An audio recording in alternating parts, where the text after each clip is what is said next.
buenas noches a todos y muchas gracias por venir. Os damos la bienvenida al tercer barbarismo de este curso.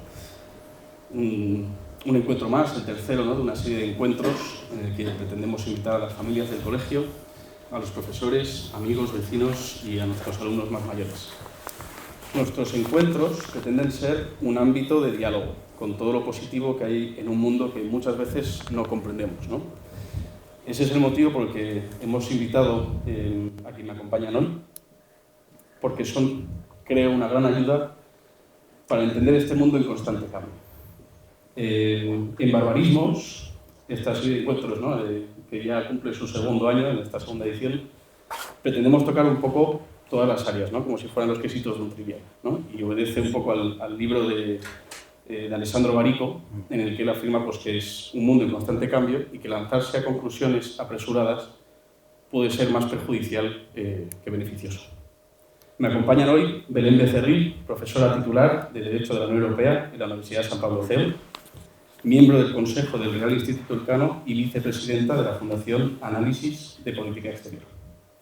Y Ramón González Ferriz, periodista en El Confidencial, que acaba de publicar un libro, un ensayo, titulado Los años peligrosos, porque la política se ha vuelto radical. Muchas gracias por venir hasta aquí hoy. A vosotros. Y después de esta rapidísima bienvenida, porque mi intención es aprovechar al máximo esta conversación, queremos, sobre todo en este barbarismo de hoy, comprender un poco más el ámbito político-social de estos últimos meses, semanas, sobre todo días, ¿no? Un ámbito también no solo nacional, sino internacional, que plantea una gran cantidad de retos que muchas veces no tenemos perspectiva suficiente para comprender. Este 2024 es un año en el que hay elecciones prácticamente en ambos hemisferios, ¿no?, en países muy importantes, India, Estados Unidos, en muchos países de la Unión Europea, en la propia Unión Europea dentro de unas pocas semanas. Es un contexto que tenemos la sensación de que está peligrosamente fracturado. Hay al menos a la vez dos guerras activas, una violencia que aumenta y no parece adivinarse un nuevo orden mundial estable, unas reglas que podamos comprender o que sea predecible. Lo contrario, ¿no?, solamente plantea más sorpresas y más crisis. Ante los desafíos de este tipo nos surgen muchas preguntas, sobre todo relacionadas con la eficiencia o la capacidad que pueden tener nuestras democracias para responder a estos problemas. En España, además del contexto internacional, la tasa de paro juvenil es la más alta de toda Europa. Hay una grandísima resaca, ¿no?, de estas dos grandes crisis económicas, la seguridad de que todo es inseguro hoy, ¿no?, y de que vivimos en un mapa mundi en constante cambio y en incertidumbre. Además, es bastante palpable el descrédito de los medios tradicionales de información, a la vez que las redes sociales se plantean más bien como fuentes de desinformación. Vivimos en un contexto de polarización, un auge de los populismos y, sobre todo, estoy ya pensando en las próximas elecciones en Europa, el peligro o la seducción más bien de una derecha muy radical, ¿no? Todo esto es un cóctel que se junta con una profunda desafección política. Creo que es importante comprender en estas elecciones, no solamente, sino en nuestro contexto, de dónde venimos. En ese sentido, creo que Belén, con todo tu recorrido académico, ¿no?, y laboral, puedes ayudarnos a comprender mejor el origen y la evolución de la Unión Europea, porque en el fondo el contexto en el que surgen los primeros pasos del proyecto europeo no es tan distinto, no a nivel, no al menos, ¿no?, a nivel internacional y a nacional, ¿no? Entonces, ¿cómo prospera un proyecto como el de la Unión Europea en un contexto tan desfavorable de nacionalismo y de polarización? Bueno, buenas tardes. Estoy encantada de estar aquí. Muchísimas gracias a todos por la invitación y por el interés, ¿no? Y además para hablar de Europa, que me encanta, y además con una pregunta sobre el origen, que eso ya pongo el cronómetro, porque me encanta. Y no quiero que huyan rápidamente. Yo creo que para comprender la Unión Europea, el papel que juega hoy, para comprender los desafíos que plantean estas elecciones que están, ¿no?, a la vuelta de la esquina, siempre conviene tener muy presente el origen, ¿no? Y preguntarnos por qué, y preguntarnos para qué. Y yo creo que muchas de las razones y en realidad la naturaleza de la Unión Europea, su singularidad, sus elementos fundamentales, están en gran medida ahí desde el inicio, y eso es muy sorprendente, ¿no? Muy rápidamente, ¿no? ¿Para qué? ¿Por qué? Hay un discurso muy famoso que es el de Winston Churchill en 1946 sobre la necesidad de dejar atrás el pasado, la guerra, ¿no? Dice él, ¿no? En algún momento tiene que haber un acto bendito de perdón, de olvido, ¿no? De olvido de lo que ha pasado, y Francia y Alemania tienen que iniciar un nuevo camino, ¿no? Y eso resultaba muy escandaloso. He dicho en 1946, ¿no? De hecho, su yerno está en París, ¿no? Y Churchill le pregunta, ¿qué ha parecido a De Gaulle mi discurso? Y el pobre responde, supongo que aterrorizado, ¿no? A semejante suegro, pues mal, ¿no? Mal, ¿no? Le ha parecido mal, ¿no? Y hay una frase que me encanta y recuerdo muchas veces, que es que dice, ¿una federación de Francia y Alemania? Dice varias cosas, dice, nunca sin el Reino Unido. Interesante, teniendo en cuenta cómo irían luego las cosas. Y después dice, Alemania no existe. ¿No? Alemania no existe. Lo que estaba pensando Francia en el 46, muy razonablemente, no era hacer una federación, un lazo federal, ¿no? con Alemania, no era eso, ¿no? Y luego en 1947 hay un gran discurso que es el que pronuncia George Marshall en la Universidad de Harvard, y eso también me interesa mucho porque los americanos están preocupadísimos con Europa, ¿no? Y dicen que hay un doble problema, el doble problema de Europa, que yo creo que nos sigue diciendo mucho en nuestros días. Y creen, ¿no? Ellos estudian porque se van a gastar un dineral en Europa, ¿no? Y con el marco del Plan Marshall y porque necesitan a los aliados, y dicen que solo la integración europea resuelve los dos grandes problemas, ¿no? Que para ellos son, uno, el problema alemán, lo que llaman el problema alemán, que es la integración de esa Alemania, ¿no? Con ese motor, ¿no? Decía Ortega que tenía mucho motor pero le fallan los frenos, ¿no? Eso decía de Alemania. Y cómo integrar a Alemania en Europa. Y el otro problema, que es la amenaza soviética, ¿no? Y los norteamericanos dedican su mejor gente en el Departamento de Estado a estudiar Europa y llegan a la conclusión de que solo la unidad europea puede resolver a la vez ambos, ¿no? Y por ahí en Estados Unidos se mueve en aquel entonces Jean Monnet, que es un francés listo, sin estudios académicos, pero un hombre de empresa, un hombre inteligentísimo, que viaja en tren por Estados Unidos, que ve el cambio, que ve la dimensión, que ve la producción en masa y que está preocupadísimo con el futuro de Europa, ¿no? Y comparte esa idea de los norteamericanos, ¿no? Habría que recordárselo a alguno que dice que la unidad europea se ha hecho a espaldas a los Estados Unidos, pienso en Trump, ¿no? Y que es un disparate cuando los americanos eran nadie más fan que los americanos de la unidad europea, porque se jugaba mucho en sus aliados europeos, ¿no? Y Jean Monnet pensaba en el futuro de Europa y comprendía el problema de Europa, ¿no? Un problema de fragmentación, ¿no? Y un problema el problema histórico de la tensión entre Francia y Alemania y la vuelta una y otra vez a la guerra, ¿no? Y los americanos hacen todo lo posible, pero la integración europea no podía partir de Washington, ¿no? Entonces esos esfuerzos en el marco del Plan Marshall no llegan muy lejos, y ahí es donde llega Robert Schuman con su declaración de 9 de mayo, ¿no? Y hacer realidad el sueño de Jean Monnet, ¿no? Y ahí están pues 3 grandes hombres que son esos padres de la integración europea, que son Schuman, Adenauer y De Gasperi, que tienen muchísimo en común. A mí me interesa mucho la vida de los 3, porque son los 3 grandes políticos de la democracia cristiana de Francia, Alemania e Italia, y sus vidas son, en cierto sentido, paralelas, ¿no? Porque son 3 hombres de la democracia cristiana, son 3 cristianos, 3 hombres de fe, pero que los 3 son hombres de frontera, ¿no? Porque Schumann proviene de la Alsacia y de toda esa región fronteriza que tanto había sufrido el desgarro de la guerra, ¿no? La frontera. También de Gasperi, ¿no? Del norte de Italia, del Trento, que también, bueno, él había sido diputado en Viena, ¿no? Entonces también había vivido ese desgarro de la frontera.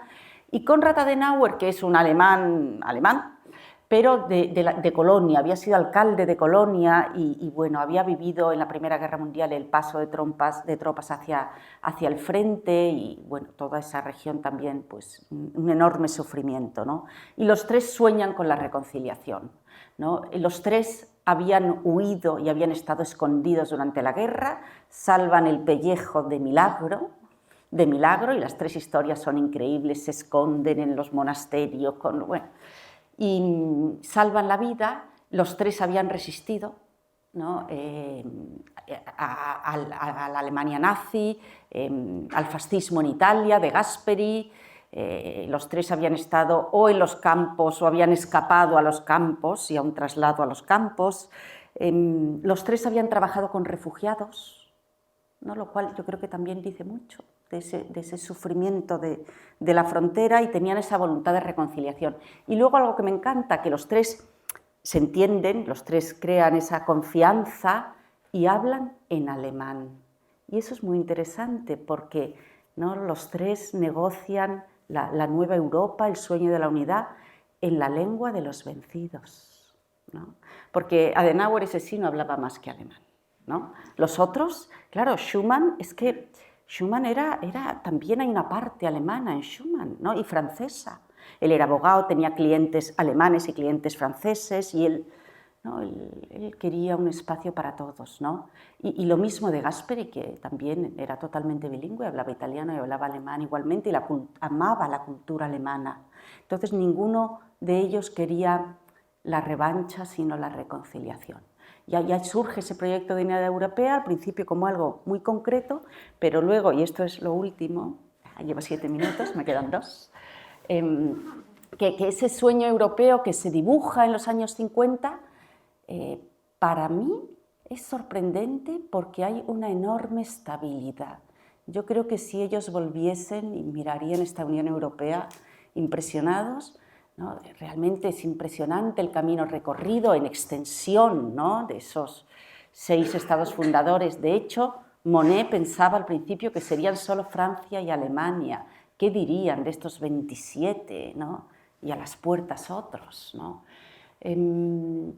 Y después ese proceso no solo de extensión, de expansión territorial, sino de profundización, esa primera comunidad tan limitada en su ámbito material y después esa extensión continua de competencias. Pero a pesar de esa evolución, en realidad los elementos básicos están definidos en los años 50, ¿no?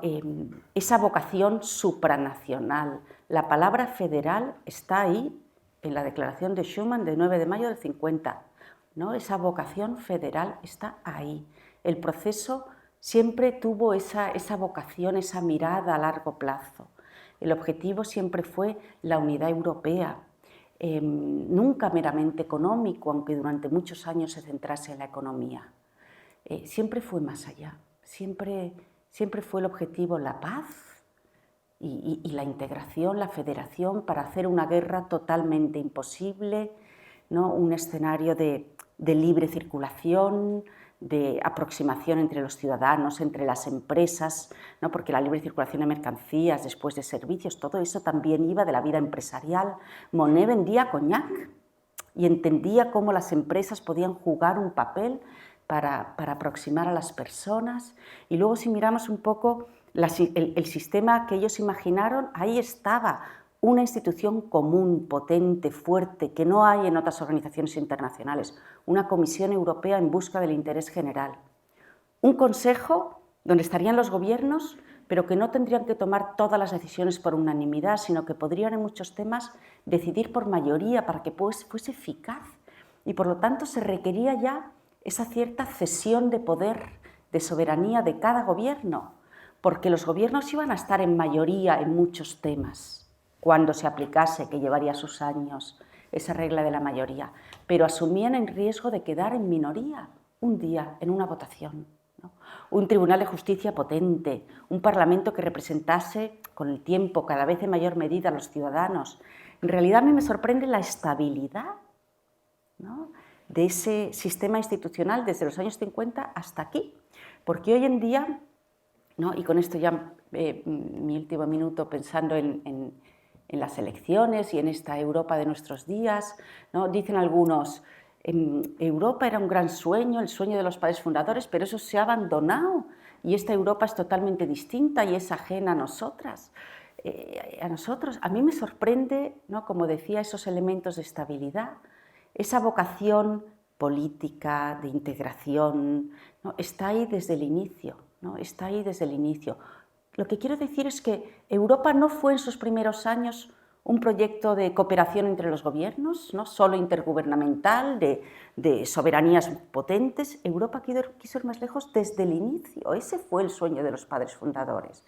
Es decir, que es muy legítimo pedir más España o más Italia y menos Europa, como dicen algunos en Italia ahora, ¿no?, más soberanía en los estados y menos Europa.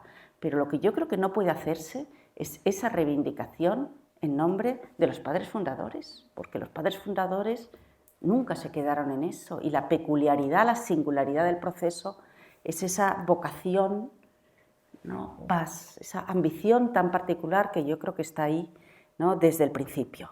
Y bueno, no sé si luego hablaremos un poco más sobre las elecciones, ¿no? Has hablado de instituciones fuertes y eficaces y creo que es algo que preguntaré más adelante. Quería encontrar el libro, pero creo que al mover la silla lo he perdido. Un segundo.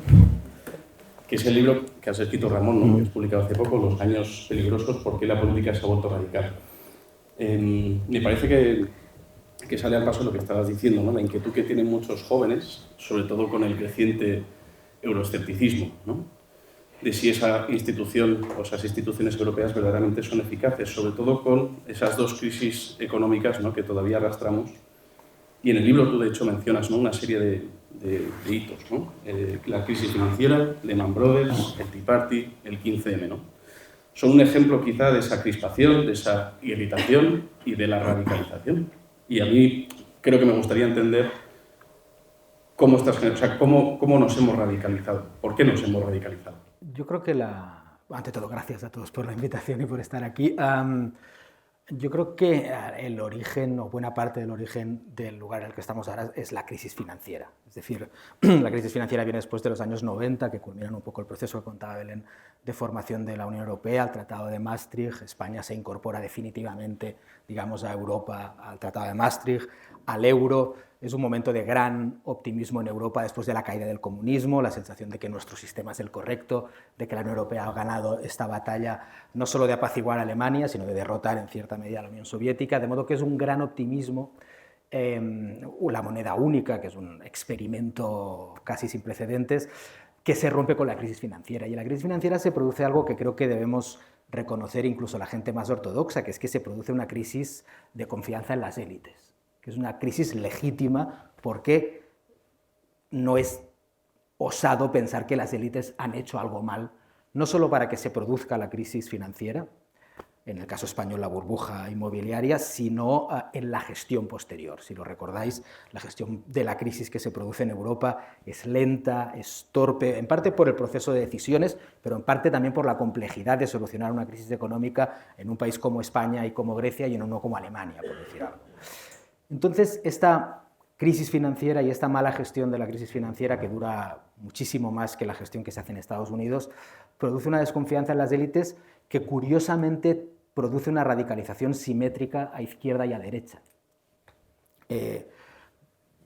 Yo pienso, o digamos, simbolizo la reacción de izquierdas a esta crisis de las élites en el 15M, que se produce en 2011, la sensación de que los estados han dejado de proteger a los ciudadanos, los estados se han vendido a los bancos, son los financieros quienes dominan completamente nuestra economía individual.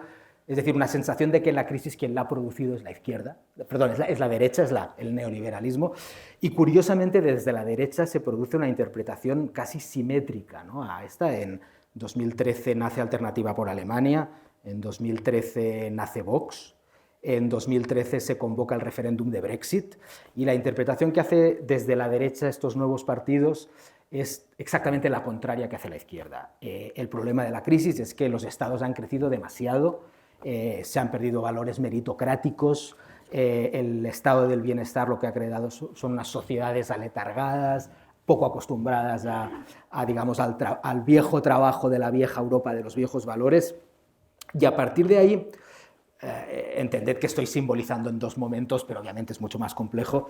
A partir de ahí lo que se genera es lo que creo que llevamos viviendo en los últimos 10 o 12 años, que es, por un lado, la aparición de partidos más radicales que tienen la sensación de que la democracia cristiana y la socialdemocracia, que son los que han construido de alguna manera con una visión liberal la Unión Europea, han fallado, no sirven, están moribundas, hay que cambiarlas, hay que sustituirlas. Y eso viene acompañado de una progresiva radicalización de estos partidos o de estos movimientos transformados en partidos que lo que dicen es: nosotros tenemos una oferta ideológica más acorde con nuestro tiempo. Necesitamos, la izquierda dice, la Unión Europea es la unión del capital. La derecha dice, la Unión Europea es la unión de los burócratas no representativos de la ciudadanía. Insisto, creo que el origen de las críticas es legítimo y que quienes lo defendemos debemos asumirlo como tal.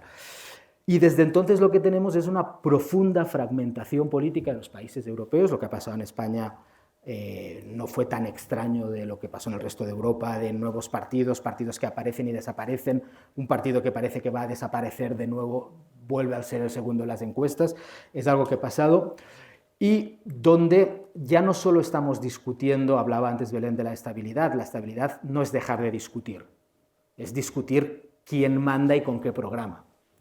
Pero llevamos una década que no estamos discutiendo solo de eso, sino que estamos discutiendo sobre la legitimidad del propio sistema. Ya no es quién lo haría mejor, la izquierda o la derecha, sino, además de eso, tenemos que volar el sistema por los aires y poner otro, lo cual es una de las causas inmensas de la enorme polarización política en la que vivimos y que creo que 10 años después ni siquiera hemos solucionado el problema que algunos creían que era que la socialdemocracia y la democracia cristiana habían muerto. Y que muchos incluso lo llegamos a creer en los primeros años de la crisis. Muchos llegamos a tener la sensación, quizás sí ese mundo surgido de la Segunda Guerra Mundial de socialdemócratas y democristianos ya no daba más de sí por cambios sociales, por cambios religiosos, por cambios tecnológicos, por cambios económicos, pero lo cierto es que el nuevo mundo que alumbraban estos nuevos movimientos más radicales no ha acabado de nacer, no tiene la hegemonía en Europa, y el viejo mundo ni mucho menos ha llegado a morir. Con lo cual creo que estamos en un momento, decías que no hemos llegado a un nuevo orden global, creo que estamos en un momento de transición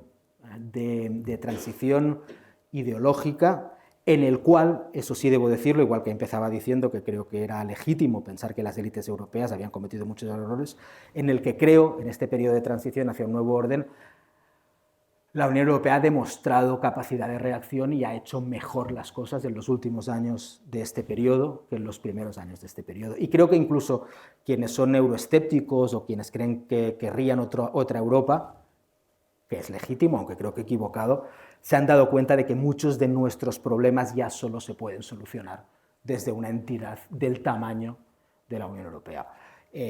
Sean cuestiones comerciales sobre qué hacemos si hay una guerra fría con China. ¿Puede España vender sus productos en un tratado comercial unilateral o bilateral con China? Hasta casos, sea cual sea la posición que uno tenga al respecto, la guerra de Israel y Gaza, un país individual no va a poder hacer nada ahí. Por supuesto, con la invasión rusa de Ucrania, con la pandemia y las vacunas. Es decir, que creo que lo que sí ha conseguido en este periodo de transición la Unión Europea, después de empezar mal, ha sido legitimarse incluso ante los críticos, diciendo: muy bien, queréis reformar la Unión Europea, es legítimo, pero ya todos reconocemos que una serie de grandes problemas de nuestro tiempo solo se pueden abordar desde un organismo como la Unión Europea actual o la que nos podamos inventar. Y creo que esa también es una historia importante en estos 12 años de inestabilidad. Completamente de acuerdo. Lo que pasa es que la sensación de que nos dejamos a los jóvenes por el camino, en esta desafección política, también me genera muchas preguntas, ¿no? El Mundo saca una noticia muy interesante que antes he citado, ¿no? Pero otros dicen el 12% de nuestros jóvenes defiende que en algunas circunstancias un gobierno autoritario sería preferible. o el 15% de los jóvenes entre 18 y 24 que le da completamente igual qué tipo de gobierno quiere que se ocupe de su país, ¿no? O incluso el Open Society Foundation, que hizo un estudio en más de 30 países de todo el mundo, afirmando que un 42% de los menores de 36 años está convencido de que una dictadura militar sería una buena forma de gobierno. Un poco esa crisis de entre generaciones, diciendo la democracia es lenta, es poco efectiva, ¿no? Al menos eso es lo que estos datos nos hacen pensar, ¿no? ¿Cómo se responde a un reto así, a un auge del populismo? ¿Cómo respondemos los españoles a estas amenazas, a este tipo de seducción o atracción por cosas distintas a la democracia, ¿no? Como si fuese la pelea contra los padres porque no me gusta tu música, no me gusta tu sistema, no me gusta, ¿no? lo que me habéis dado en herencia? Sí, yo creo que en efecto pues, vivimos un momento de deterioro, ¿no? de deterioro de nuestras instituciones, ¿no? de amenaza a nuestras democracias. El otro día alguien decía, ¿no? Unas democracias cada vez, ya no hablando solo de Europa, sino del mundo, ¿no? Decía, unas democracias cada vez más imperfectas, ¿no? Y unos sistemas autoritarios cada vez más perfectos y más coordinados entre ellos, ¿no? O sea, claro que hay, ¿no? un reto, ¿no? de nuestro tiempo que tiene que ver con todo esto que señalas, ¿no? Y yo creo que es muy importante, y en eso creo yo, ¿no? Defender el pluralismo y defender el Estado de Derecho, ¿no? Defender las reglas del juego, ¿no? Defender las instituciones, ¿no? Y yo creo que la Unión Europea es un cobijo, ¿no? Es un sostén en este sentido, con todas sus limitaciones, porque tampoco podemos ser idealistas y pensar que la Unión es perfecta ni que todas las decisiones vayan a ser positivas, ¿no?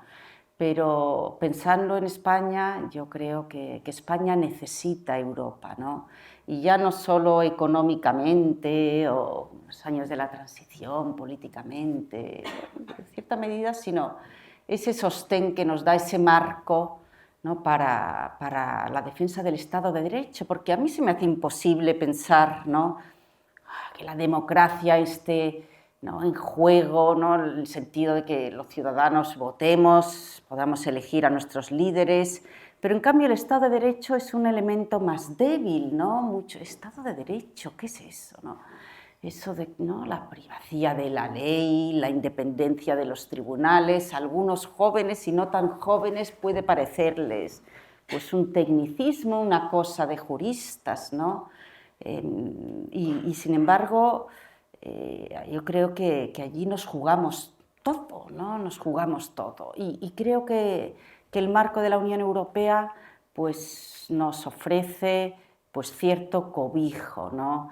La Unión Europea siempre ha sido un proyecto basado en esos valores compartidos, en la democracia, en los derechos fundamentales, el Estado de Derecho. Esto siempre ha sido así. Yo creo que en el caso de España lo entendemos muy bien porque es el motivo por el cual estuvimos al otro lado de la puerta tantos años. Nadie tiene que explicárnoslo, ¿no? Yo creo que eso está muy, muy vivo. Pero siempre forma parte del proyecto y en los últimos años, ¿no? esa presencia es más clara, es explícita en los tratados, hay más mecanismos para que la Unión pueda reaccionar si hay una vulneración de ese Estado de Derecho.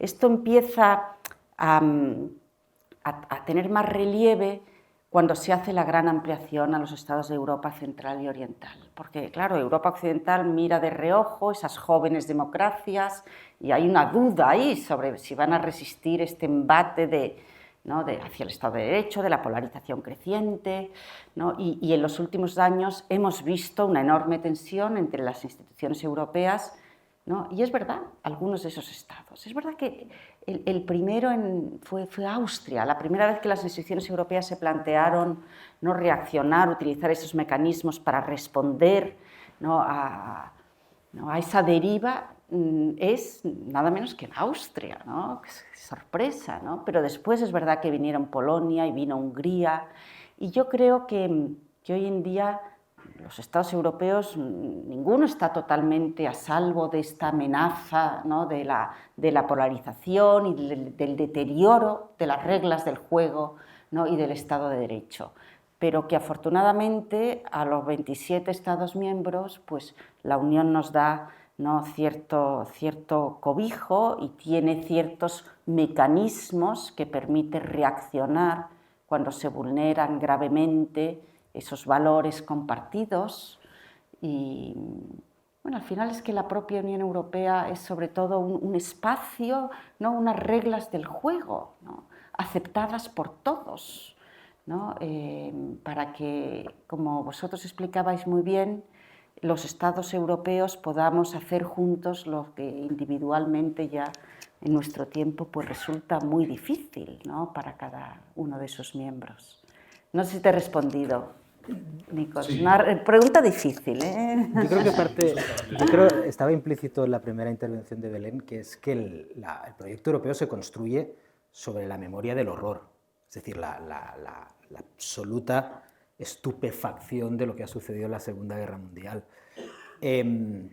Incluso los padres fundadores se preguntaron en algún momento, ¿y cuando se acabe la memoria del horror, la gente seguirá entendiendo para qué sirve la Unión Europea?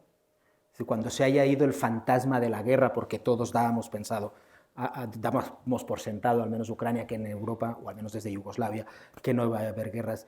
Y en el caso español creo que un de los relatos legitimadores de la democracia era la transición. Legitimador con razón. Claro, son recuerdos que se han desvanecido de la mente de los jóvenes y también con razón. No están obligados o no necesariamente están obligados a recordar los acontecimientos que legitimaron la democracia europea y la democracia española.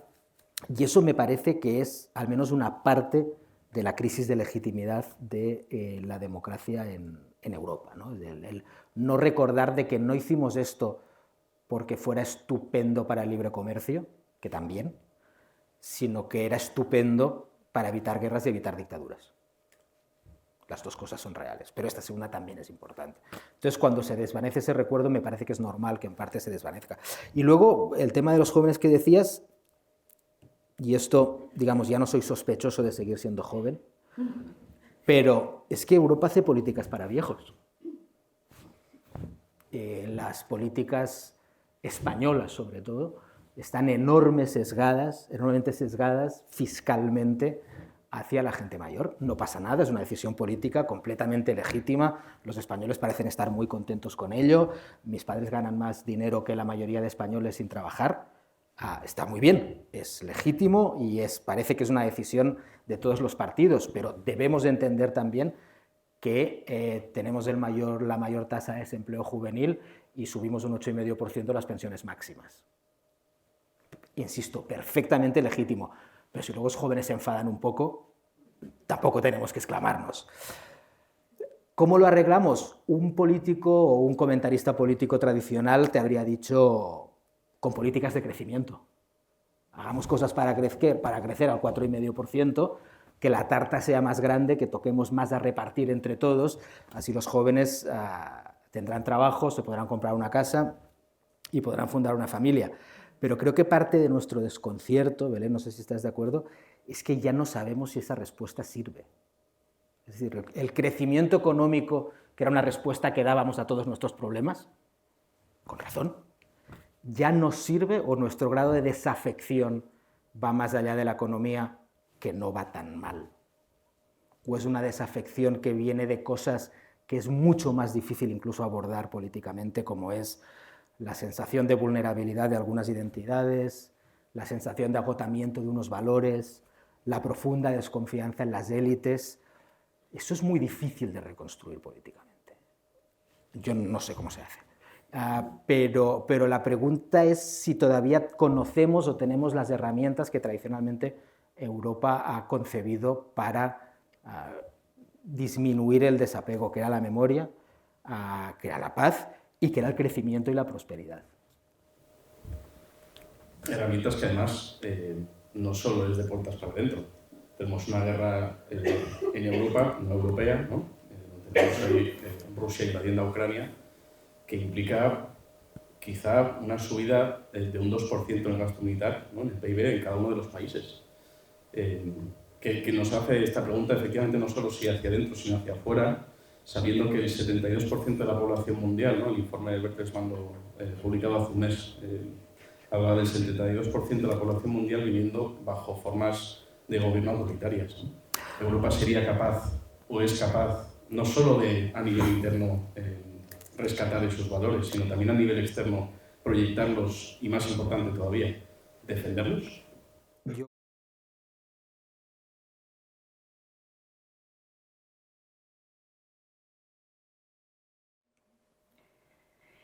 Bueno, yo quería volver con un par de elementos que habéis mencionado, ¿no? ¿no? Habéis hecho referencia a las causas, ¿no?, de este crecimiento del populismo, de la polarización, del deterioro del Estado de Derecho, ¿no? Y bueno, yo personalmente no he trabajado académicamente sobre ello, ¿no?, pero bueno, se menciona habitualmente, ¿no?, esas causas, ¿no?, económicas, ¿no?, esa creciente desigualdad, ¿no?, que puede explicar en gran medida, ¿no?, y los perdedores de la globalización, o los jóvenes, ¿no?, o sea, el sufrimiento económico, ¿no?, y la desigualdad, ¿no? Por lo tanto, si queremos resolver esto y contener esa deriva, pues habrá que mirar a esa desigualdad, y por otra parte también las causas culturales, ¿no?, que tienen que ver con esa incertidumbre de nuestro tiempo y con ese cambio, ¿no?, cultural tan acelerado que hemos vivido en Europa y que, ¿no?, a mí también muchas veces me sorprende, ¿no? Pues no sé, el proceso de secularización, ¿no?, esta sociedad, ¿no?, vertiginosa, ¿no?, y eso también hay una reacción, ¿no?, un backlash de algunos que dicen todo esto no me interesa, yo quiero, ¿no?, la vuelta, yo quiero la soberanía, yo quiero la identidad, yo quiero el pasado, ¿no?, yo quiero cerrar las puertas, ¿no? Y bueno, yo creo que hay que efectivamente atender muy seriamente, ¿no?, a todas esas causas también, ¿no?, si queremos frenar esa deriva.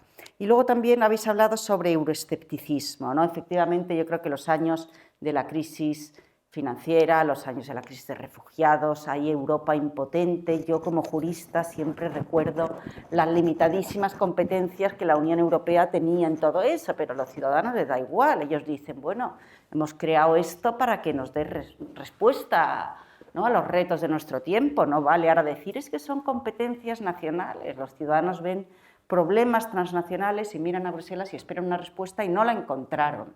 Y hay un deterioro enorme en aquellos años. Y no por casualidad los británicos votan en aquel momento, como has dicho, y en 2016, el peor momento, ¿no? Si se analiza pues, los datos de opinión pública 2016, yo siempre recuerdo a Jean Monnet que decía que ese euroescepticismo en el Reino Unido al final es una desconfianza, ¿no? Esa idea de que a Europa les puede ir mal. Y entonces ahí es donde ellos quieren tomar distancia, ¿no? Y Monnet hablaba de esto después de la Segunda Guerra Mundial, cuando la amenaza comunista en Italia, en Francia, y al final, ¿no?, los británicos piensan, puede caer Europa esa distancia. Y por eso en 2016, el momento de mayor debilidad, ¿no?, pero votan y así van las cosas, ¿no? Por cierto, votan poco los jóvenes, y eso explica, y ahora están pagando las consecuencias, ¿no? En cambio, los mayores votan mucho. Votan mucho y votan Brexit. O sea, que hay algo lógico también en que las políticas sean más favorables a la gente mayor, porque la gente mayor vota muchísimo más que la gente joven. No. Sí, pero sin embargo, después de eso, coincido con vosotros que la respuesta de la Unión Europea, primero a la negociación con el Reino Unido, unidos frente al Reino Unido, apoyando a Irlanda en el asunto de Irlanda del Norte, y a los otros en los suyos, y unidos, ¿no?, en una negociación tan difícil, ¿no?, para España, ¿no?, con nuestra relación con el Reino Unido tan costosa, pero bueno, unidos en Brexit, unidos en las vacunas, ¿no?, ante el COVID, y también unidos, para sorpresa no solo de terceros, sino nuestra, en Ucrania, ¿no? Y si miran ustedes datos de opinión pública, hay un gran apoyo de la opinión pública europea a la respuesta que ha dado la Unión y hay unos datos ya muy buenos. En España, otra vez, buenísimos sobre apoyo a la integración europea y una conversión de muchos de los partidos euroescépticos que no son entusiastas y que siguen encontrando que la Unión Europea es un club de burócratas que viven de nuestros impuestos y esas cosas, pero que ya la mayoría no habla de retirada, no propone una retirada. Lo de Brexit ha sido brutal y se ha convertido en el antimodelo, ¿no? Y ni Le Pen quiere ya la retirada, ¿no? Lo que pasa es que bueno, pues esos partidos, ¿no?, también en los extremos, ¿no?, tanto por la izquierda como por la derecha, pues no son partidarios de más integración, sino de menos. Y lo que dicen las encuestas para el 9 de junio es que esa gran coalición, ¿no?, de todos estos años que ha permitido que el Parlamento Europeo legisle y se lleguen a acuerdos, y ahí estaban ¿no?, el centro-izquierda, los socialistas y los liberales y los populares, y en los últimos años también los verdes, ¿no?, pero que esos tres o incluso esos cuatro podrían no lograr una mayoría suficiente como para mantener esa actividad parlamentaria en los próximos años, ¿no? Y si los extremos suben mucho, que todos los partidos son muy legítimos, pero que el proceso europeo podría atravesar, ¿no?, dificultades y perder eficacia, ¿no?, la que ha tenido estos años. Y poner a prueba algo que en España hemos discutido y en otros países también, quizá aquí lo hemos discutido menos, es ¿qué sale mejor, pactar con partidos radicales o no hacerlo y dejarlos al margen? Que es una duda que los politólogos llevan mucho tiempo tratando de investigar qué sucede.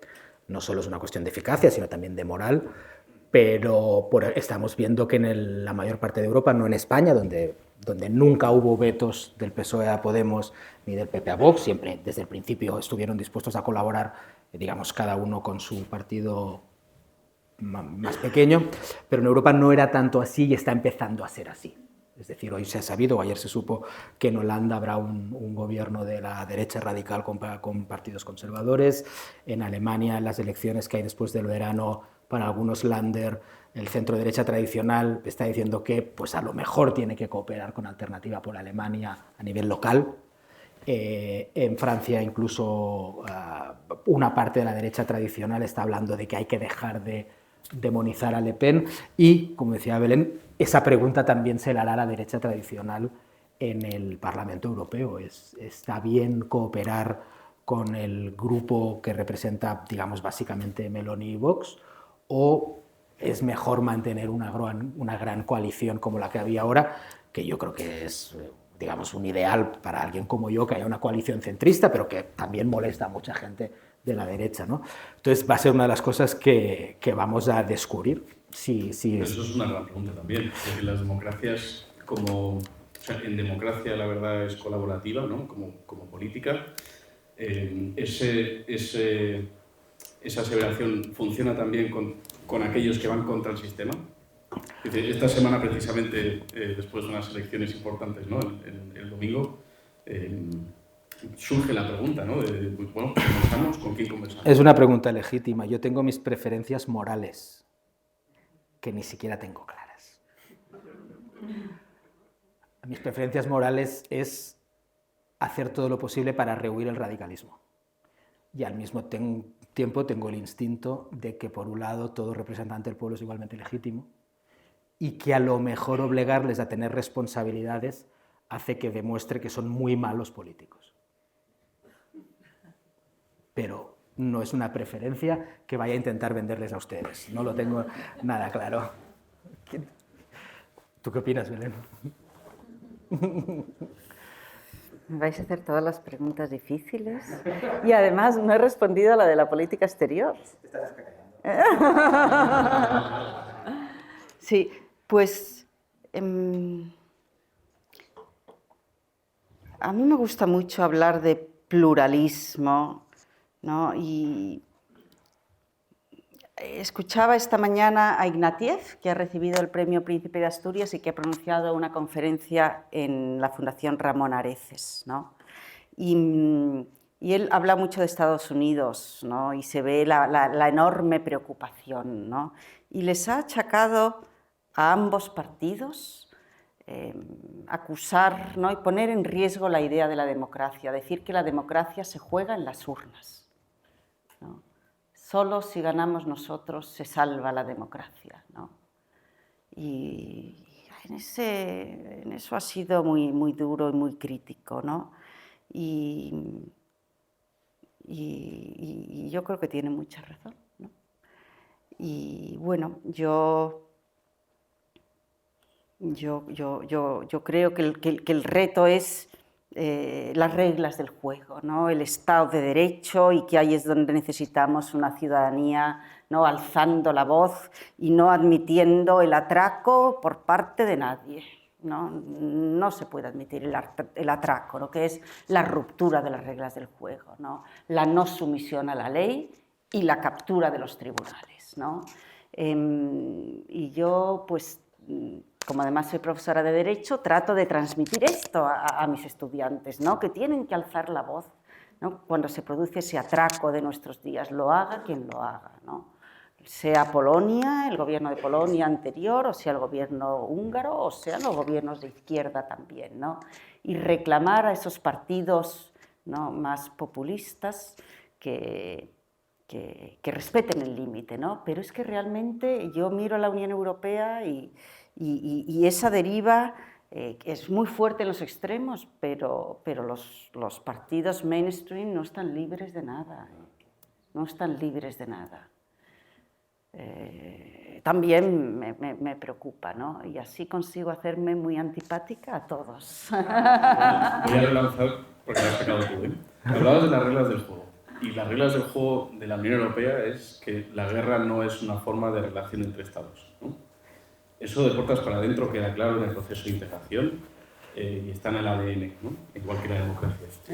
Pero en esta parte del gasto militar y en la defensa de los valores europeos, esa militarización, ¿qué consecuencias podría tener? Nosotros, perdón. Ya, bueno, no, o sea, en la política exterior de la Unión Europea es muy poca cosa, ¿no?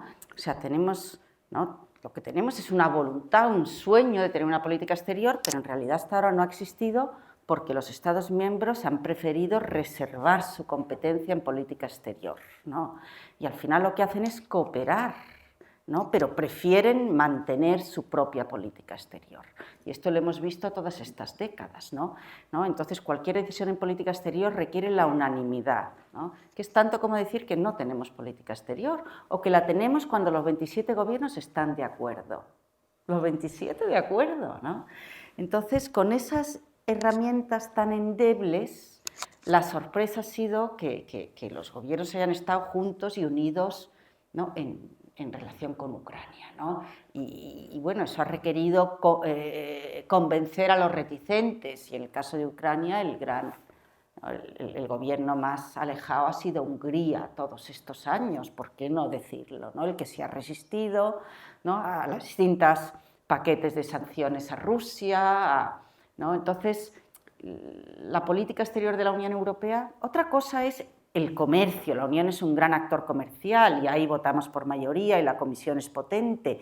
Tenemos una política comercial y tenemos una política de ayuda humanitaria y tenemos, ¿no? un gran mercado interior y una política agrícola, pero la política exterior hoy por hoy sigue siendo en gran medida de los Estados. Y que demos o no ese salto está por ver, ¿no? Ahora mismo hay un grupo de amigos de la mayoría cualificada que puso en marcha Alemania y ahí están varios gobiernos que están dispuestos a dar el salto y a empezar a tomar decisiones por mayoría, de manera que un solo gobierno no pueda vetar, ¿no? Y que la Unión pueda ser un actor en la escena internacional más potente.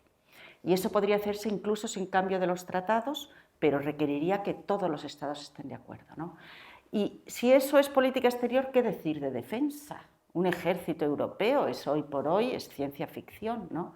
Pero lo que sí están, ¿no? desde la Unión Europea, ¿no? de las instituciones tratando de avanzar es en una mayor coordinación, una mayor cooperación, ¿no? entre los ejércitos, el gasto de defensa, el desarrollo industrial, un comisario para la industria de defensa. Y yo creo que estamos viendo más gasto, España sigue lejísima, nos estamos en 1,3, Polonia está en el 4%, hay que ver qué pasa en las elecciones de Estados Unidos. Yo creo que Europa está haciendo más en defensa y que vamos a gastar más juntos, no solo gastar más, sino también gastar mejor, de manera más coordinada, pero todavía son pequeños pasos. No somos un gran actor global y tenemos que decidir si queremos serlo de mayores. Y después yo creo que... Yo a favor de los tanques, pero como dice... Es que yo creo, Belén ha explicado la cuestión, los problemas procedimentales perfectamente, pero yo creo que hay una cuestión filosófica también en Europa con respecto a lo que decías de la influencia hacia el exterior. Yo creo que los europeos vivimos ahora una paradoja, que es la creencia de que los derechos humanos son universales. Todo ser humano tiene derecho a gozar de los derechos universales, pero ahora pensamos que no son exportables. Son universales, pero nadie tiene derecho a exportarlos o a imponerlos a un tercer sitio. Eso que Estados Unidos solucionó sin ningún problema durante su época más imperial. Una nación democrática tiene derecho a convertir otros países en democráticos. Salió regular, por cierto. No en Europa, pero sí en Oriente Medio y en otros sitios. Los europeos no sentimos que tengamos derecho a exportar nuestro modelo y que no podemos buscar un cambio de régimen en Rusia, o no sabemos qué tenemos que hacer en Georgia. ¿Es legítimo que nos metamos ahí? Yo digo sí, pero entiendo las reticencias. Hasta hace 4 días con Ucrania estuvimos dudando mucho, pero creo que no es solo por razones de timidez o de cobardía o presupuestarias o de unanimidad, y todas esas están, sino también porque no hemos resuelto esa paradoja de los que creemos que hay derechos que son universales no podemos exportarlos. No tenemos la fuerza para hacerlo, por descontado. No tenemos ninguna fuerza, pero tampoco tenemos un poder, un soft power más allá del cultural o el religioso histórico, ¿no?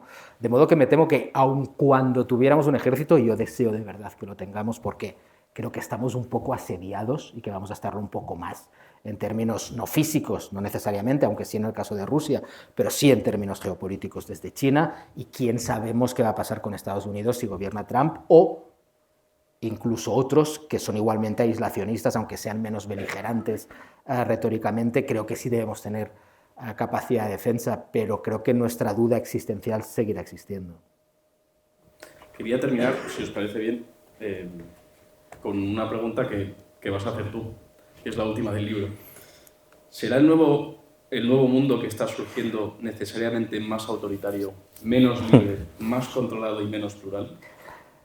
Yo no soy un apocalíptico, es decir, no creo que estemos encaminados a la dictadura, ni al fin de la democracia, ni al desmoronamiento de los valores occidentales. Todas esas cosas que a veces nos entra el miedo de madrugada, creo que no van a suceder. ¿Qué sí creo que va a suceder? Creo que vamos a ir hacia interpretaciones más autoritarias de la democracia. Incluso los partidos mainstream, que decía Belén, cada vez tienen una tendencia a recelar de algunos de los pilares asociados a las interpretaciones más liberales de la democracia. Incluso políticos mainstream, y es parte de mi trabajo como periodista hablar de eso con ellos, en privado están cansados de la independencia judicial. Creen de verdad que es muy difícil legislar en Europa, no solo en España, no solo con la amnistía, no solo con un poder judicial que puede de manera constante, y esto pasó en Francia hace 4 días, el Parlamento aprobó con una enorme mayoría una ley anti-inmigración extraordinariamente dura, pero era lo que pedían los franceses, y el Consejo de Estado francés la vetó. Incluso alguien tan de orden como Macron se hizo la pregunta: pero si yo hice la ley que me pedía el pueblo, y tenía una mayoría del 70% del Congreso. Incluso en Alemania, políticos mainstream se preguntan por qué el Tribunal Constitucional se pudo cargar el presupuesto que presentó el gobierno de coalición actual por un tecnicismo. ¿Hablo de ir a una dictadura con los jueces atados de pies de manos? En absoluto. pero que vamos a ir a una interpretación más restrictiva de la libertad de la independencia judicial. Creo que sí. Creo que lo mismo va a pasar con la noción de pluralismo. Yo, como ven, mi ideología principal es la defensa del pluralismo, pero creo que hay muchos políticos, incluso no radicales, que te están diciendo la sociedad se ha vuelto tan compleja y tan plural que ya es imposible gobernar. Ya nos hemos pasado de pluralismo. No sabemos cómo se gobierna un país, y esto no lo malinterpretéis como mi opinión, en el que estamos girando las políticas constantemente sobre problemas reales, como lo del transgénero, pero que afectan a un porcentaje minúsculo de la población. Hay muchos políticos realmente incómodos con esta sensación de estamos discutiendo todo el rato de las minorías y las mayorías sienten que no están en el centro de la discusión. De modo, creo que con la prensa va a haber conflictos crecientes. Yo, que estoy en el lado de la prensa, decías que tenemos parte de la culpa, tenemos bastante parte de la culpa. También va a haber una sensación cada vez más de qué legitimidad tiene la prensa para hacer determinadas cosas. No soy apocalíptico. De verdad que no lo soy. La democracia va a sobrevivir y vamos a seguir teniendo libertad de expresión y teniendo juicios justos, pero que creo que en general nos encaminamos a una concepción más restrictiva y menos liberal de la democracia. Me temo que sí, y me temo que tanto la izquierda como la derecha van a emprender ese camino o lo están emprendiendo ya.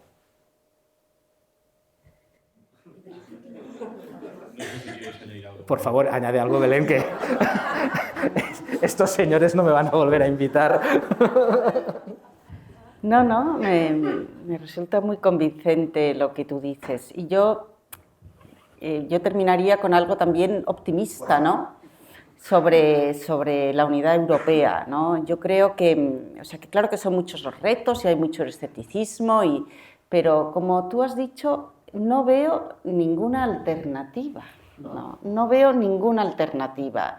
Y al final creo que los ciudadanos europeos lo ven, que los estados solos no tienen respuestas ni para la inteligencia artificial, ni para el espacio, ni para negociar con China.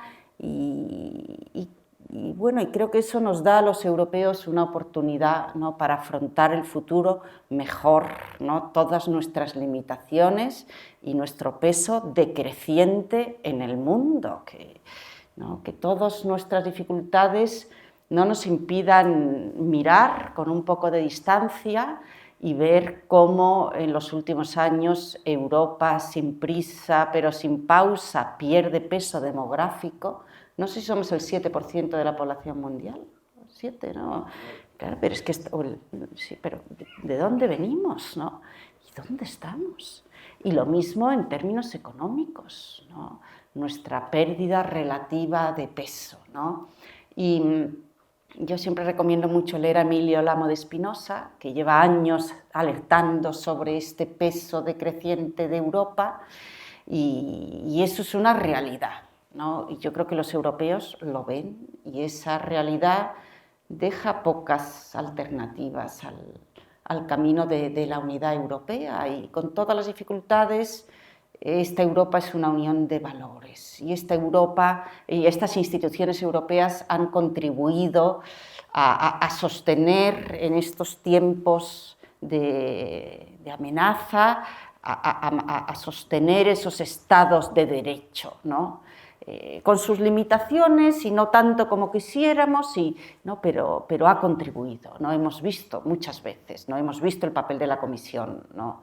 Que puede ejercer esa presión política, hemos visto los instrumentos jurídicos, hemos visto el reglamento de condicionalidad para condicionar los fondos al cumplimiento del Estado de Derecho, hemos visto el desarrollo de todos estos instrumentos, y yo creo que eso también es un elemento positivo, y que al final del día pues el proyecto europeo sigue teniendo, ¿no?, un gran apoyo de los ciudadanos, ¿no? Y eso pues nos da una oportunidad mejor, ¿no?, para afrontar todos estos, ¿no?, desafíos, y esperemos que así vayan las cosas. Pues muchísimas gracias a vosotros, Ramón, Belén. Nos habéis ayudado a ver lo que hay de positivo, ¿no?, que era el objetivo de esta conversación. No sé si alguno del público querría formular alguna pregunta. Puma tiene un micrófono por si alguien quiere. No veo nada desde aquí, me vais a tener que ayudar.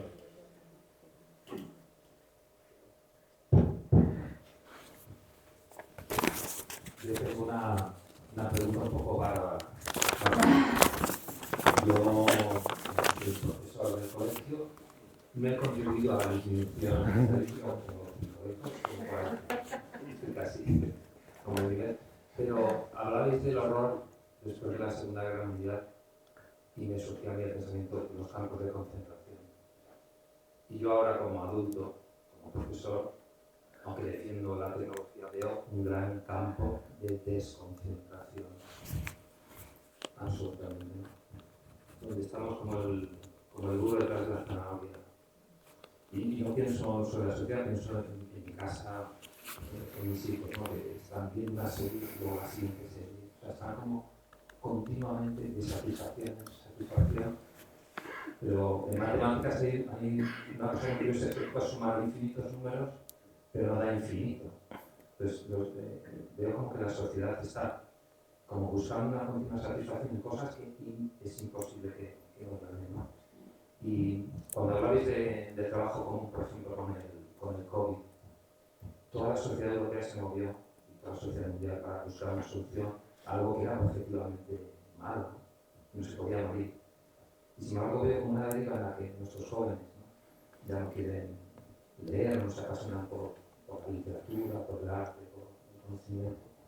Y veo como que la sociedad propone como una satisfacción rápida de las cosas, ¿no? O sea, el joven europeo va tirando porque bueno, viaja, te dan una tarjeta para comprarse cosas, o sea, como que tiene continuamente resuelto una satisfacción que es penúltima, ¿no? Y veo que este debate no lo facilita luego pues, el desarrollo de la inteligencia artificial, el miedo al futuro, todo eso. O sea, veo que hay una cosa ahí importante que yo creo que los adultos estamos viendo, ¿no?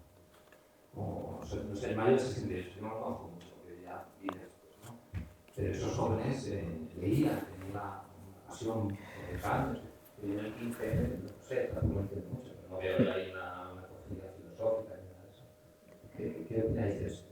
O sea, es un debate educativo, es decir, ¿qué buscan nuestros jóvenes? Porque nosotros tenemos algo que decir, es un problema nuestro a este nivel. O sea, ¿qué propuesta tenemos nosotros para los jóvenes?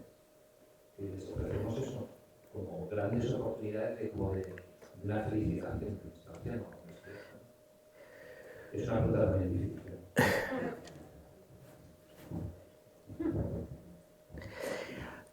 Déjame, mencionas el 68, yo escribí un libro sobre el 68.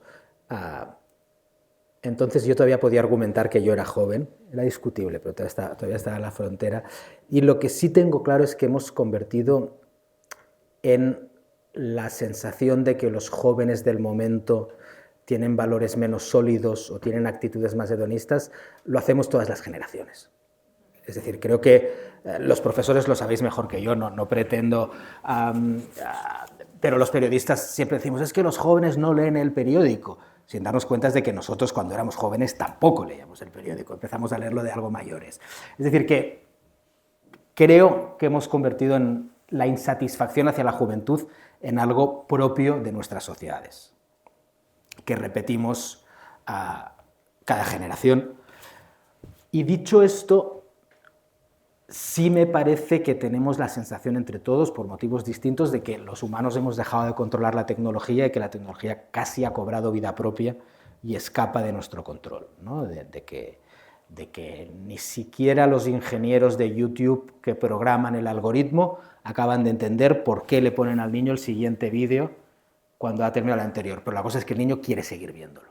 O sea que algo sabe el algoritmo que incluso a los ingenieros se nos escapa. Mi duda ahí, y tiene que ver con todo lo que hemos estado hablando ahora, es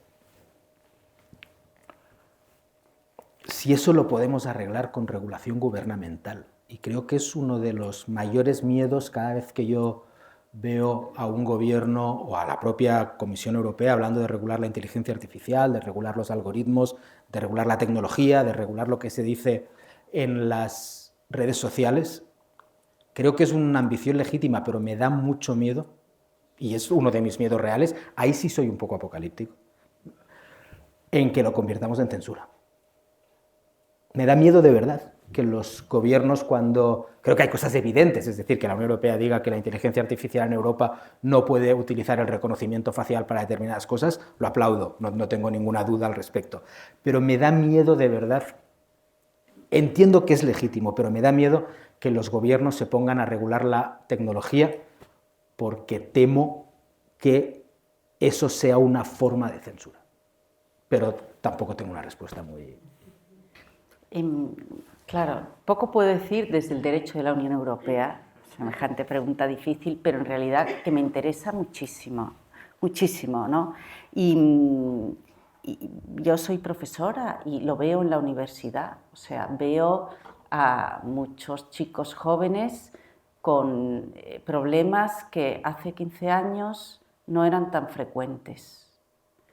Y yo les recomiendo mucho que lean a Elena Béjar, que es una catedrática de sociología que murió este verano, y a mí me impresiona mucho porque ella llevaba una vida escribiendo sobre la soledad y sobre, ¿no?, la sociedad de nuestro tiempo. Ella contaba cómo no sabemos quién vive al otro lado de la pared, ¿no? Y bueno, ella tiene un artículo en El País que se llama ¿Solos y felices?, ¿no? Y bueno, pues para mí todo esto es muy, muy importante, es una pregunta, ¿no?, que comparto con ustedes más que una respuesta, ¿no? Y me preocupa la salud mental de los jóvenes muchísimo, me preocupa más que nada, ¿no? Ahora mismo, trabajando en la universidad, me preocupa Internet, me preocupa Insta y la fachada de todo esto muchísimo. Y esto tiene que ver con algo que decía antes Ramón, ¿no? Sobre los asuntos mayoritarios y minoritarios y los debates, ¿no?, de nuestro espacio público, ¿no? Yo creo que el índice de suicidios en España está en 11 al día, ¿no? Y hablamos poco de salud mental y de todas estas preguntas para las que evidentemente no tengo una respuesta, pero sí comparto una preocupación y una prioridad, que para mí en la universidad es esta, más que el efecto directo de las directivas y del derecho de la Unión Europea, ¿no? Y también habéis mencionado el COVID, y querría aquí decir una palabra positiva, y es que la respuesta al COVID, o sea, ¿por qué los ciudadanos europeos han valorado positivamente la respuesta de las instituciones al COVID? No solo por ese plan de recuperación que la Comisión por primera vez se endeuda en los mercados para el plan de Next Generation y todo esto, sino porque hubo una aproximación común, ¿no? Y hubo una solidaridad, ¿no?, en la compra de vacunas, ¿no? Y los estados más ricos no vacunaron primero, sino que hubo unos criterios comunes, ¿no?, para todos los estados de la Unión, y eso se dice pronto, pero no es lo que se vio en otros estados. Nosotros first, y Europa sí que respondió de esta manera, ¿no? Y bueno, pues acabar con esa palabra, de ese sentido de la solidaridad, ¿no?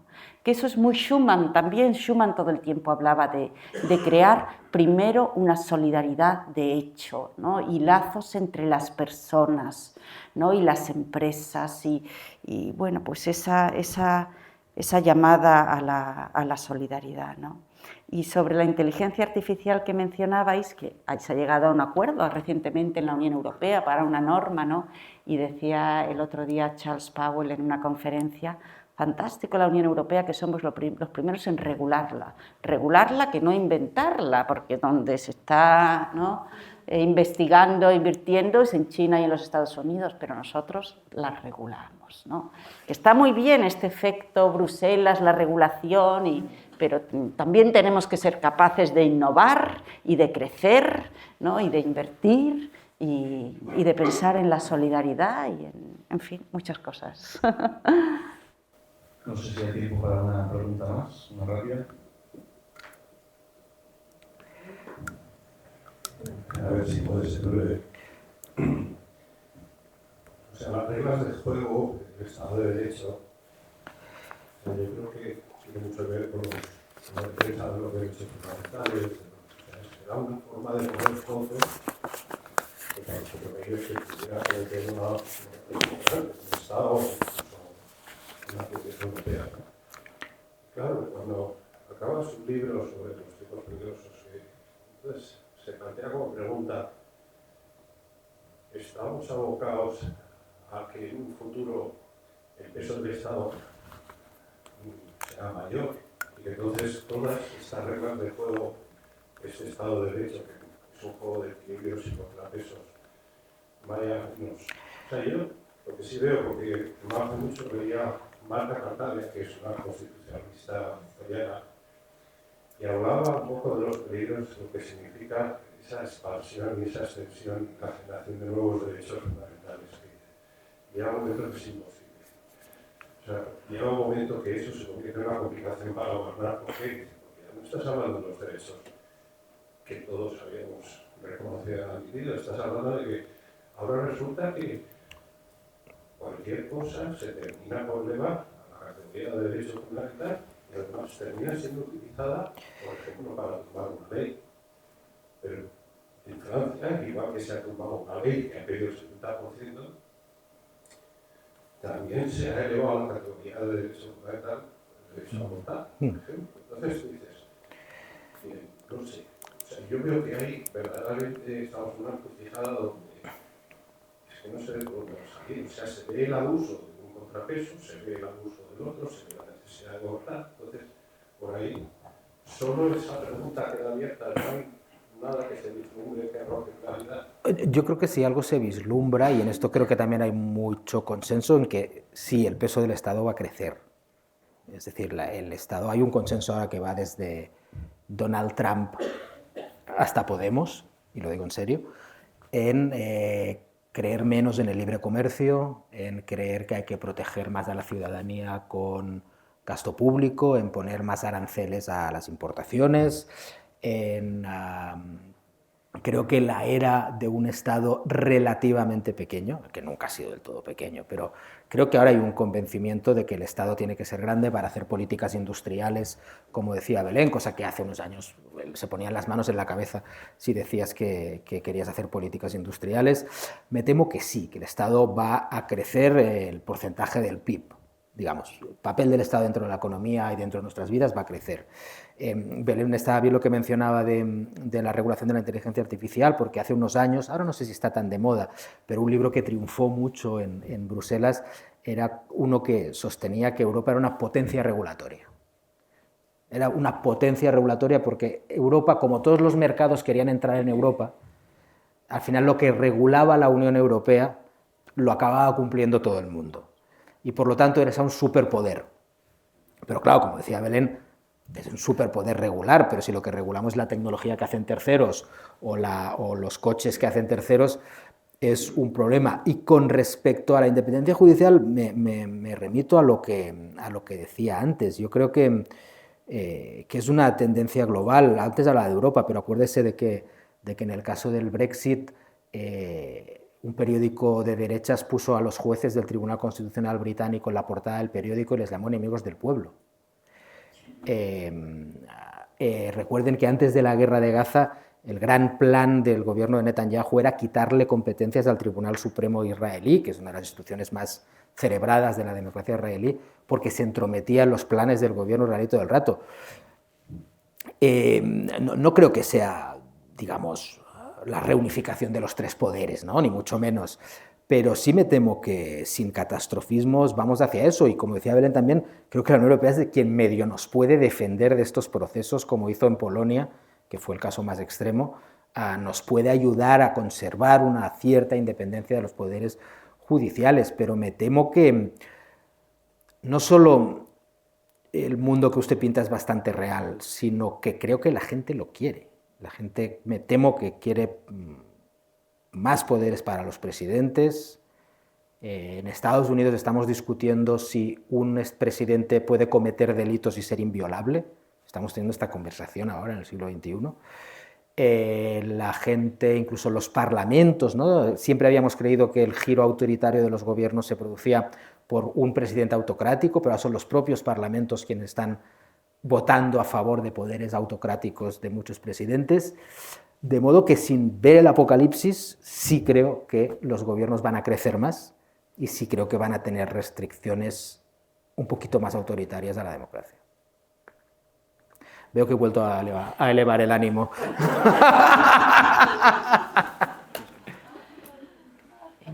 Bueno, yo he escuchado mucho también a Marta Cartabia últimamente, porque ha sido una de las profesoras que ha formado parte de la Comisión de Venecia, que vino a España para hablar sobre la ley de amnistía y que ha aprobado después ese informe sobre las leyes de amnistía, ¿no? Y es interesante porque el informe de la Comisión de Venecia no entra en la constitucionalidad de la ley, que dice que eso tendrá que decidirlo el Tribunal Constitucional, ni entra en la conveniencia de la ley, si políticamente conviene, si se puede alcanzar el objetivo, ¿no?, de la normalización de Cataluña mediante este medio que es divisivo, eso lo deja caer, pero no entra, pero sí que analiza la ley desde el punto de vista del Estado de Derecho, ¿no? Y dice muchas cosas, y pone muchos peros y hace muchas objeciones, ¿no? Tanto en lo que respecta al procedimiento, que dice que el de urgencia no es apropiado, que un asunto de esa relevancia necesita los dictámenes que se han obviado, que necesita aprobarse por una mayoría más amplia, que necesita un acuerdo con la oposición, como sobre el fondo, ¿no? Y ahí hay unos estándares del Estado de Derecho, y eso Venecia lo afirma, ¿no? Afirma que el ámbito de aplicación de la ley es demasiado amplio, que tiene que reducirse, que no se puede perdonar cualquier cosa a cualquiera durante más de 12 años, sino que tiene que estar determinado, vinculado a las consultas, que si no habría una vulneración del principio de igualdad, porque otras personas que cometan los mismos delitos sí que tendrían, ¿no?, una pena impuesta. Dice que el plazo temporal es demasiado amplio, o sea, dice muchas cosas y hay problemas respecto al Estado de Derecho. Y esta Comisión de Venecia no es la Unión Europea, es el Consejo de Europa, pero hay también, yo creo que una llamada, que hay un límite en el Estado de Derecho, ¿no? Y eso es un dictamen no vinculante, pero un dictamen que yo creo que será muy importante cuando las instituciones europeas se pronuncien sobre esto, ¿no? Porque la Comisión Europea siempre tiene en cuenta los informes de la Comisión de Venecia y porque probablemente algún juez español planteará una cuestión prejudicial y el Tribunal de Justicia de la Unión Europea, ¿no?, tendrá que valorar esto. Y también en este camino que hemos vivido en los últimos años, el Tribunal de Justicia ha dado un paso muy importante, ha recorrido un camino diciendo que esto de los valores europeos, del Estado de Derecho, no es un tema nacional en ningún caso, y muy en particular, porque el tribunal ha visto lo que ha pasado estos años, la independencia del Poder Judicial, ¿no?, que dice no es un asunto meramente nacional, ¿no?, sino que la Unión Europea se construye con base a estos valores, ¿no?, con lo cual yo creo que queda mucho camino por delante, ¿no?, y que el Estado de Derecho tiene que actuar como un marco. Lo que dice Venecia no es amnistía sí ni amnistía no. Lo que dice Venecia, yo creo, es así no. ¿No? Eso por si no había habido aquí suficientes temas complicados, ahí dejo a Marta Cartabia también. Recuerda. Demasiado de vuestro tiempo, así que un placer. Muchas gracias por venir. Un placer. De todas formas, ahora podremos tomar un vino español aquí y si tenéis a bien quedaros un poquito. Por supuesto. Claro. Para que se haya quedado sin poder hacer la pregunta sobre todo. Pero muchísimas gracias a los dos. A vosotros. A vosotros.